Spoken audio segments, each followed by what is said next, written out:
Selamat datang di Deep Dive kita kali ini. Di depan kita ada catatan menarik nih, kayaknya ringkasan atau kisi-kisi ujian pendidikan Pancasila dari Dr. Agus Wibowo. Misi kita, ya menggali barang esensi Pancasila berdasarkan catatan ini, khusus untuk Anda. Oke, mari kita langsung bedah aja ya. Sumber ini kelihatannya fokus menjawab pertanyaan-pertanyaan fundamental gitu ya tentang Pancasila. Apa aja intinya? Tepat sekali. Jadi catatan ini ngajak kita melihat Pancasila itu lebih dari sekedar hafalan loh. Ia diposisikan sebagai fondasi filosofis negara. Yang kerennya disebut filosofische Grundslag. Terus juga sebagai pandangan hidup atau Weltanschauung. Dan nah ini penting, kenapa ini relevan buat Anda di pendidikan tinggi? Sama sifatnya sebagai ideologi terbuka. Mari kita gali poin-poin kuncinya untuk Anda. Oke, kita mulai dari yang paling dasar dulu ya.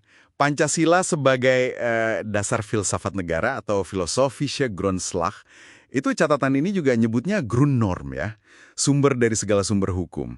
Artinya, semua aturan di Indonesia, mulai dari UUD sampai katakanlah Perda gitu, harus nyambung dan nggak boleh nabrak kelima sila itu kan? Betul, betul. Dan implikasinya itu dalam banget loh ini.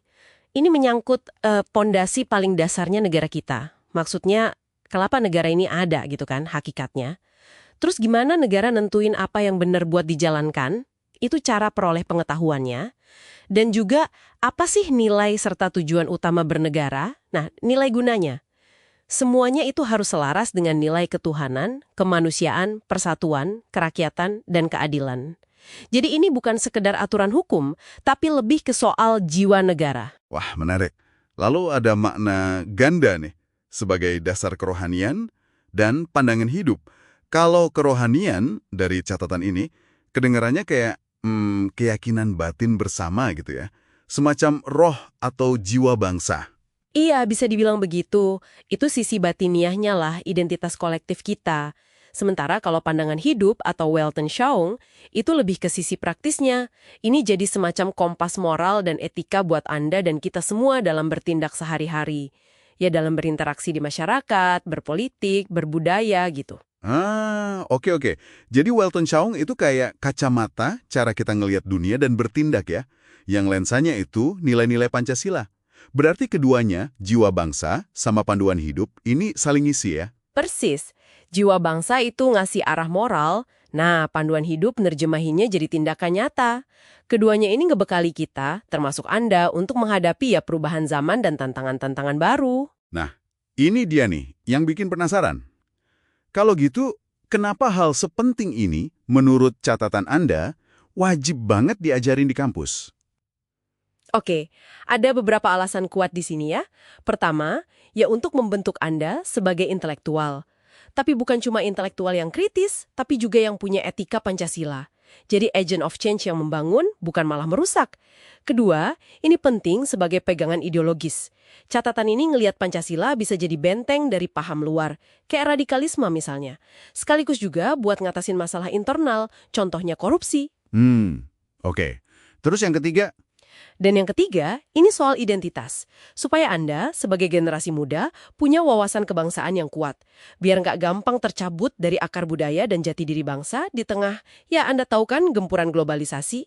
Oke, masuk akal. Dan pemahaman kenapa ini vital di kampus itu sebenarnya langsung nyambung ke sifat Pancasila itu sendiri, yaitu sebagai ideologi terbuka.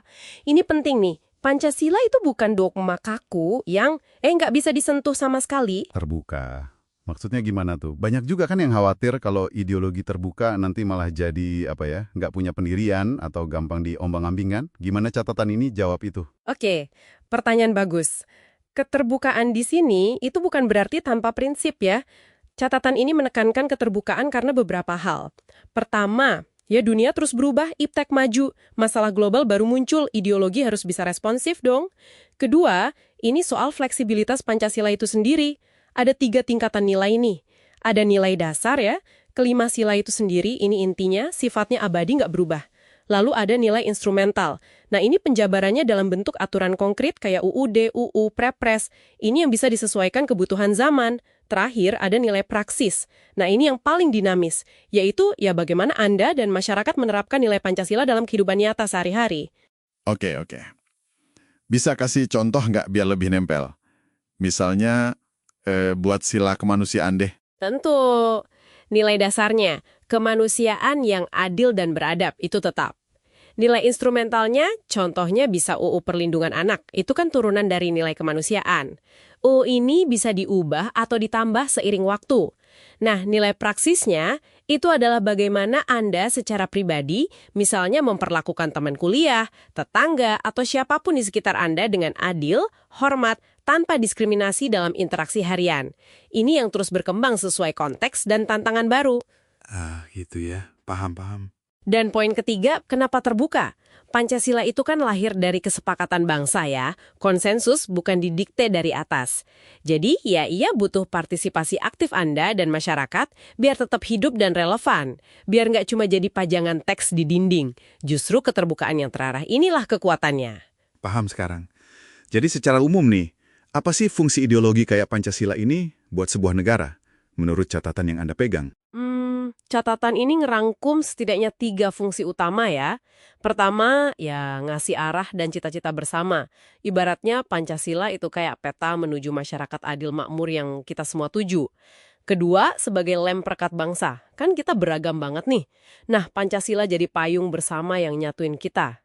Ketiga, ngasih dasar pembenaran atau legitimasi moral buat penyelenggaraan negara. Biar kekuasaan dijalankan sesuai nilai bersama, nggak seenaknya. Oke. Jadi kalau kita rangkum ya, intisari dari catatan ujian ini untuk Anda semua, Pancasila itu bukan cuma dasar hukum tertinggi atau Grundnorm, tapi juga jiwa bangsa, sekaligus panduan hidup atau Weltanschauung. Penting banget buat ngebentuk karakter Anda di pendidikan tinggi, ngejaga identitas nasional kita, dan sifatnya sebagai ideologi terbuka itu yang bikin dia relevan terus panjang zaman. Gitu ya? Tepat sekali. Nah, sebagai penutup nih, ada satu hal yang mungkin menarik untuk Anda renungkan lebih lanjut. Mengingat penekanan kuat pada sifat terbuka dan fleksibilitas Pancasila di catatan ini, terutama pada nilai praksis yang tadi kita bahas, yang harus terus hidup dan relevan. Coba deh Anda pikirkan. Dalam konteks tantangan spesifik yang Anda hadapi saat ini, entah itu di lingkungan studi, kerja, atau masyarakat sekitar Anda, bagaimana sih bentuk paling konkret penerapan nilai-nilai Pancasila yang bisa Anda lakukan supaya benar-benar menjawab tantangan itu? Wah, pertanyaan bagus itu buat dibawa pulang dan direnungkan. Terima kasih banyak sudah menyimak deep dive kita kali ini ya. Semoga memberi pencerahan.